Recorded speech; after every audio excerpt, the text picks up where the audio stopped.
You're not interviewing me like this. What's No, your you're name? not. Kenzie Aries? What's your name? I'm Kenzie Aries. What do you play? I play setter, opposite, and on occasion outside hitter. Why do you play volleyball? I like the team aspect of volleyball, how everybody has to work together. One mistake can make or break a game, so that's always big thrill and the adrenaline rush of every single point making the difference. What is today? Today is Friday, About January like 26th or something. what time? It's now 9:30, How long have you worked out? about 2 hours When was the last time you were at this gym? on Martin Luther King Day And what time were you here? from like 7 to 9:15. And that was a holiday as well? Yeah, Who made you come here?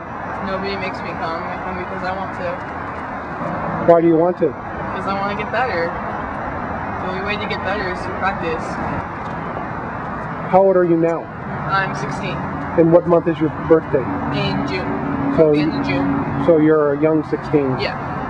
When did you start playing volleyball? 8th grade And what happened when you went out? for the team.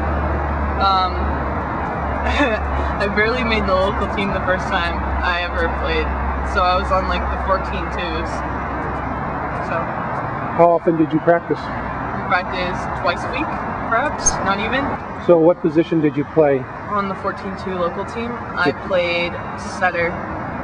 And how much did you play? I played every minute of every game, except for one time my coach pulled me out because I served 17 straight points, consecutive points in a row, and the other coach was out of timeouts, and I guess he felt bad for them, so our coach called a timeout, and then he pulled me out and had somebody else serve, and then we still won the game anyway.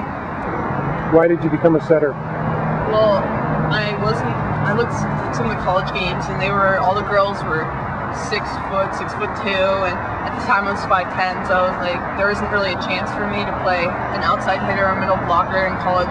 It's just 5'10" person isn't going to get the job done as compared to somebody who's 6'4". So my dad helped me, and also I was already strong at the time, and since I had strong hands, we decided that a setter would probably be the best for me. What makes a great volleyball player? A great volleyball player has to have every single one of the skills. Like, you can't be a great hitter and a terrible passer. That doesn't make you a great player. You have to be good, you have to work hard, you have to have talent to some extent, but hard work will beat talent if talent doesn't work hard. So I believe that if you have a lot of talent and if you don't work hard, you're going to get beat out by the girl who works harder than you do. So hustle and having all the qualities meshed into one will make you a great player. What other factors go into making a great volleyball player? You have to be able to make your teammates better as well as just yourself. You have to work hard for everybody because as you're on a team, if everybody isn't performing at their best, then your whole team will suffer. So you have to work to make everybody great. I go by John Wooden's Pyramid of Success. You know, it's not very well known, but I go by it, and I definitely agree with everything he talks about, and with making everybody around you better, you yourself become better through integrity and intentness and alertness, and you eventually get to competitive greatness, which should be everybody's goal. So when did you start to realize that you could become a pretty good volleyball player? Well, coming off the 14-2 local team, I wasn't really expecting much, of myself out of high school, but when my coach of high school, Dexter Harvey, he pulled me straight up from the freshman team to the JV team the first day of tryouts, I thought, well, wow, that's pretty cool. I might actually be decent. What positions did you play? I played setter, and I played every minute of every game. I think on the team there were a couple juniors, mostly sophomores, and me, the freshman, so that was fun. And I was the youngest player on the team. And then I knew I was getting really good at the end of the season when I was called up to varsity to sit on the bench for their games in the playoffs. And I got MVP of the JV team despite being the youngest player and the only freshman. So then after my freshman season, then I got MVP of the JV team. I started working up with the guys team, the same coach, is Dexter Harvey. He coaches with the girls and the guys, so I got the opportunity to, it was optional to go practice with the guys, and so I started going to every practice. That year we still have now 9 senior guys, and then me on the team, and in the beginning they didn't like me at all. They're like, oh, who's this freshman coming to practice with us? But in the end of the season, you know, I gained their respect. I keep all the stats and I work out with them, so they eventually grew to like me. So I practiced in every practice, and I did all the scrimmages, I did all the drills, so I think that was a big factor in earning their respect. How did playing with the boys varsity improve your game? Well, for one thing, the net's a lot higher, and at that point in time my vertical jump was 2 inches, so I couldn't even get over the guy's net. And they hit a lot harder than girls, and their game is a little bit faster, so it makes you quicker. Makes you react faster unless you want to get hit in the face, which is some fun. But it's definitely worth it to practice with the guys. It makes you quicker and stronger and better. How did you improve your vertical jump? I improved my vertical jump by going to a speed coach trainer called Charles Daniel, and over the course of about 7 months, my vertical increased by about 7 inches, roughly an inch a month.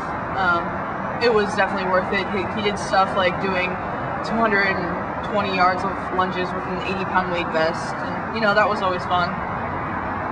How often did you go? I went once a week, Sundays, for roughly an hour. And after your workout, how did you feel? After my workout, I was usually very tired, but it wasn't until the next day or two that I realized I couldn't walk, and that was fun, considering my school is a hilly school, and walking all over the school with sore legs and sore muscles is, you know, a little tiring. Do you continue to go to Charles? I go to him as often as I can, but during the club season, when tournaments are on Sundays, it makes it more difficult to go. So roughly how many months have you been going to Charles? How many months? A better question is how many years? Probably 2 or 3 years now, since freshman year.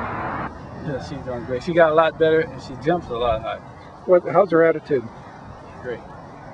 My workouts are for stars. Mm-hmm. And if you're not a star, you'll quit. If you think you have a chance and you want to be one, you keep going. You're the guy. I'm the guy. And I love to work out with Kenzie. Mm-hmm. And she tries hard every time, so I'm 100% happy. Tell me about your friend who had the apple core thrown at her on campus and what you did. Well, in detail. In detail, okay. My friend Stephanie isn't exactly the biggest girl. She's actually very skinny. She could be mistaken for someone who's anorexic. And she was walking down the hallway one day, and I guess some freshman boys were sitting there, and they threw an apple core at her, and you know, she wasn't very happy about that. So she came to me because I was in her next grade class. And she's like, "Oh my gosh, those freshmen are so stupid. They threw an apple core at me." And I was like, okay, well, Stephanie, that's not cool. You know, freshmen need to be put in their place, and that's disrespectful. So the next day, I decided I would walk with her to third period, and the same freshmen were there. And so we were walking, and they did it again. And I was like, okay, well, why would you guys throw stuff like that at me? And they just sat there like they had no idea what I was talking about, as if they hadn't thrown the apple core. And so I picked up the apple core, and I chucked it as hard as I could right in front of them, and it was kind of rotten, so it kind of sprayed all over them, and I was just like, don't mess with my friend, freshman. And then they never bothered her again. What did they say to you? They didn't say anything. They were too scared. You're not interviewing me like this. What's No, your you're name? not. Kenzie Aries.